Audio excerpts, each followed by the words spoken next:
So, guys, we had the Texas runoff yesterday, and it was slightly disappointing. Now, a lot of the rhinos that were in the Texas State House have been eliminated. Um, they lost their primary elections. I heard something along the lines of about 15 of them total had lost. A lot of incumbents lost both in the Democrat Party and the Republican Party. Last night, 15 6 Republicans lost their incumbent race in the runoff. So that would mean that 9 happened in the first round. I would have to double check. That's just what I was told. But the one race that we were really looking forward to was Brandon Herrera's race. Now, if you don't know who Brandon Herrera is, he is also known as the AK guy or the donut operator. He's a huge YouTuber who has been on the internet for a while now. And his main thing is that he likes to test different stuff with firearms or show off very exotic firearms. He's a really cool guy, and you should check out his channel sometime. I'm pretty sure it's the donut operator, but he goes by the AK guy on Twitter.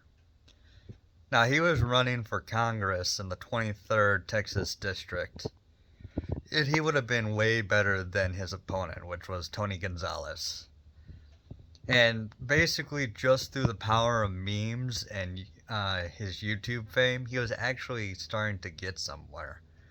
Now, whenever a huge YouTuber or public figure like that tries to run in a race, it's very likely that they lose.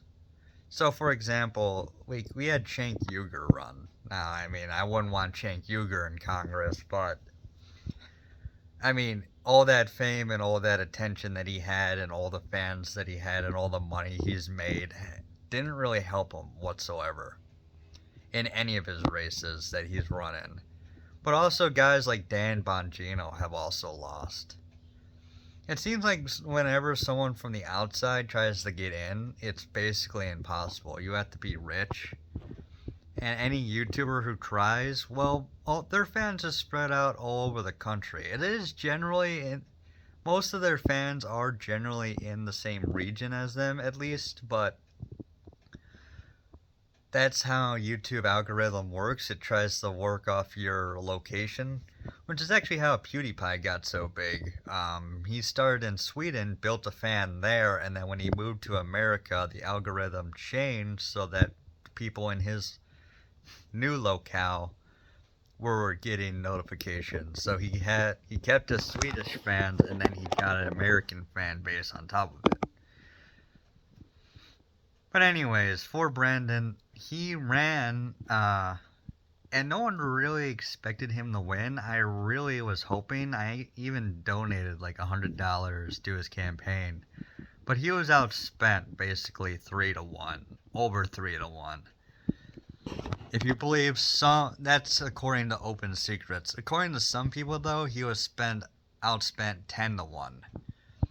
Donald Trump didn't endorse him. It was unlikely for him to win anyways, but if he had, he might have. If he got a huge endorsement like that, he probably would have won. And then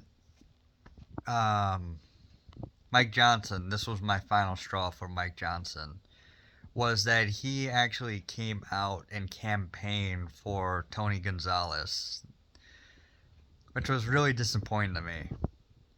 But at the end of the day there was less turnout for the runoffs than there was for the actual primary election. If Herrera had gotten the amount of votes he had gotten in the primaries, he would have won. But then Tony Gonzalez would have gotten the same amount that he got. So, I mean, it is what it is. Herrera ended up only losing by 407 votes, or 1.37%.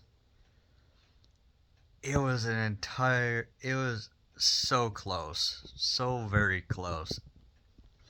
And he was running a semi-serious campaign. He wasn't that serious about it, but I mean, he was still doing YouTube videos instead of actually like making campaign videos. Now, he might have been making money off of it to help for his campaign. God. I'm sorry, guys. I got like a hair on my tongue. Yeah, there it is. Jesus. Freaking cat hair. Anyways. Yeah.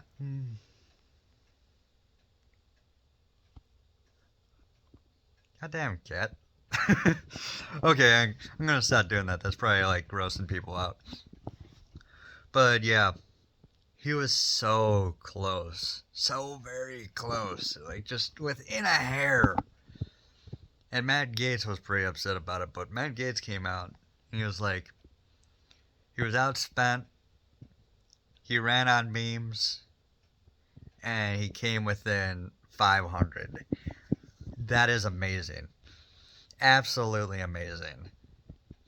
If Brandon Herrera runs again and Tony Gonzalez continues to be a little shit, and I have no doubt in my mind that Herrera could win next time around, which would be fantastic for us to finally get someone who's more relatable to us. Someone who we've known for years, whose policies we are pretty good with, right? Someone who's like really strong on the Second Amendment. Now, Herrera, the one problem with YouTubers is generally they're too well known. People who are not well known but are like of a party, like the Republican Party, people will generally vote for them because their record is unknown. Now, that's not really true for Gonzalez, but he is less of a public figure because he doesn't have like a YouTube channel where people see him and hear him every day. We only really know congressmen based on how they vote and maybe like when an article is written about them once in a while. People like Marjorie Taylor Greene are very rare individuals. But with a guy like Cenk Uygur or Dan Bongino or Brandon Herrera, you can look through thousands upon thousands of YouTube videos and find something there to smear them with. Generally, they've said something bad in the past. For Brandon Herrera, he said something like he was making fun of veterans. He was making fun of like making jokes about people dying in war. Now, he was military as far as I'm aware. But yeah, he makes dark jokes all the time because he's a former military guy. I mean, he made a video on Abraham Lincoln and his assassination, and he tested out the Dillinger on the back of a ballistic dummy head. So that video is just filled with dark jokes. And then after he shot the Dillinger, he basically tore the dummy head apart by hand to find the round so he could see what actually happened to it and what happened to the brain. And it's just a disgusting video. But when you have stuff like that, well, I mean, it can be used against you, right? So, you know, smear campaigns and a whole bunch of BS are going on. But honestly, I'd rather have someone who makes dark jokes in Congress than a corrupt... I'm not going to say what I think of Tony Gonzalez, but he's a corrupt... Yeah, he's really corrupt. Just say jerkwad. Just to keep this relatively PG. I've already sworn in this video already, but... Yeah, I mean... Hey, we're making progress. We will eventually get more millennial and Gen X people in the Congress who are more relatable to us and aren't like the establishment rhinos. It's just gonna take a while, unfortunately. The boomers have been holding on for a long time, and they've been holding on long past the point that they should have. It'll be nice to actually get a bunch of people who are closer to our generation, but hopefully more MAGA type people. People who, haven't bought into all the woke bull that's been going on for the last, 2 decades. But anyways, guys, this is going to be a relatively short one. I wish Brendan Herrera luck in all his future endeavors, and I hope that he tries again sometime. Hopefully in 2026. I expect that if Donald Trump wins,